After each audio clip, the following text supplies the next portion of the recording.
DNA as ritual technology. Why your genetic code is the key. Welcome back. I'm Adeline Atlas, 11-time published author, and this is Occult Bloodlines, Families of Ritual Power. In this video, we expose a truth most survivors of spiritual abuse only realize after years of awakening and pattern recognition. Your DNA is far more than biology. It is a ritual interface, a frequency key. In occult families, it is the single most valuable asset you possess, not because of what it reveals about your health, but because of what it allows them to access. In high-control spiritual families, your body is never truly yours. It is treated as an instrument, a living host body through which contracts, spirits, and energetic systems can be activated, installed, and enforced. But this cannot be done indiscriminately. They need the right signal. That signal is your DNA. If your code matches the ritual structure they serve, you're usable. Once they identify you as usable, you become targeted, emotionally, physically, spiritually, and metaphysically. Scientifically, DNA is the instruction manual for your biology. It determines your eye color, bone structure, predisposition to illness, and more. But what science often overlooks is what ancient systems have always known. DNA carries not only physical memory, but energetic authority. Spiritually, DNA is like a password. It determines which energetic doors you can open, what dimensions can access you, which contracts remain binding, and which spirits consider you family. This is why occult bloodline families do not treat DNA as neutral. They track it, they protect it. They engineer marriages, births, and family trees with surgical precision. This obsession isn't about culture or vanity. It's ritual access and control. Certain rites, especially older ones bound to specific bloodlines or spiritual lineages, simply cannot be performed unless someone with the right code is present. If the code isn't there, the gate doesn't open, the energy doesn't move, the ritual fails. So when they keep detailed records, when they insist you name your child after a deceased relative, when they obsess over purity, it is strategy, not tradition. You may recognize these patterns in your own family. Names repeating across generations. Births timed to fall on solstices or death anniversaries. Pressure to marry within the family. Cryptic messages telling you are the one or that you have the gift. None of this is accidental. These are signs your family operates through an occult inheritance structure. Certain individuals are born not just into a family but assigned specific spiritual functions. Gatekeeper, sacrifice, cleanser, mirror, host. These assignments are not random. They're selected based on frequency, the vibrational pattern your DNA emits. That frequency reflects ancestry, trauma imprinting, emotional development, and cosmic timing. It is your spiritual signature. Some signatures align with old contracts, spirits, or power structures more clearly than others. That's why siblings raised in the same household can have radically different experiences. One left alone, the other monitored, silenced, or ritually engaged. It's not personal, it's strategic. In ritual families, your genetic code is their asset. Your birth, your education, even your trauma, all orchestrated to prepare your body to fulfill a role they've already assigned. Some survivors trace conception to specific moon cycles. Others were born prematurely or induced on ritual dates. Many carry names not as tribute but as spiritual anchors, pulling ancestral spirits back into the line through them. Feeling haunted by a name that isn't truly yours, or carrying memories that don't match your lived experience, is code-based identity transference, not coincidence. Contractual inheritance. Blood as the binding agent. As you learned earlier about ritual timing and birthdays, these events anchor spiritual contracts that transcend time. Spiritual contracts, especially in occult, ancestral, or blood-bound systems, do not end with death. They transfer through blood and DNA. If an ancestor made a pact with a spirit, lodge, or ritual system that was never closed or broken, you may now be the living vessel through which that agreement continues. This is not symbolic but functional.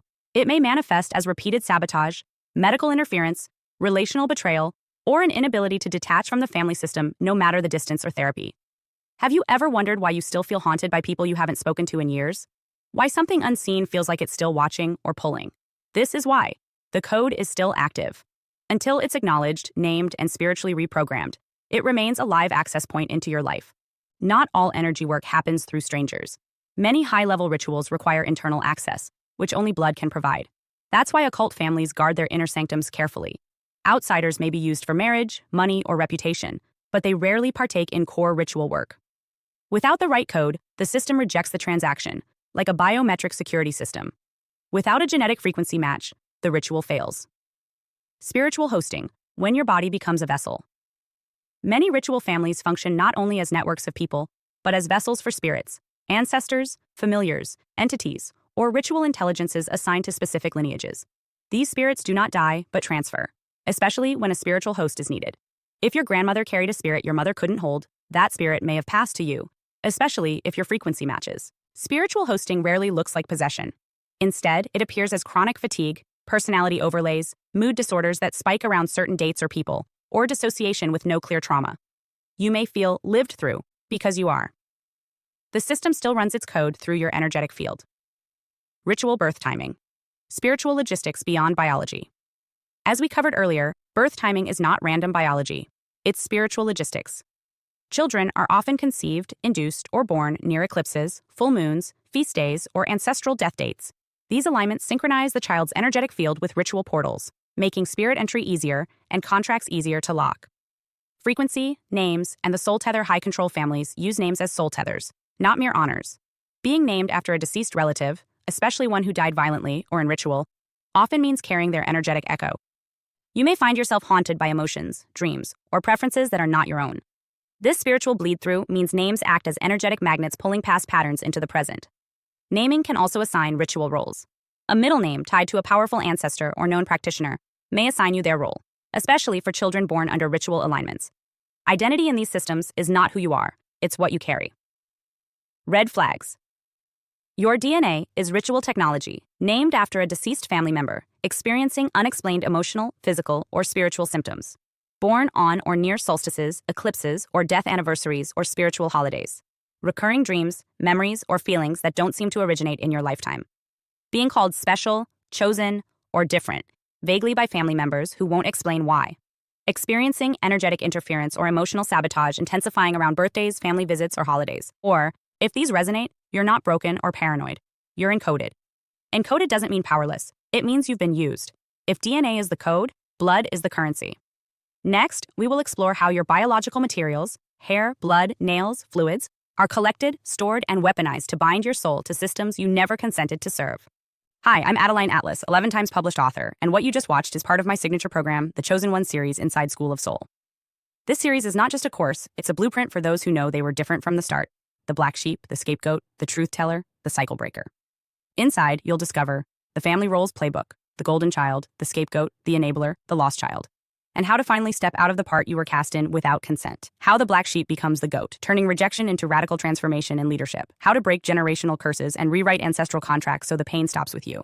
And how to recognize and escape modern forms of spiritual and technological targeting, from gang stalking to synthetic synchronicity. This isn't just about survival. It's about awakening, about reclaiming your voice, your lineage, and your destiny as one of the chosen ones. Click the link below to access the full series now, because the role ends the moment you decide it does, and the real script begins with you.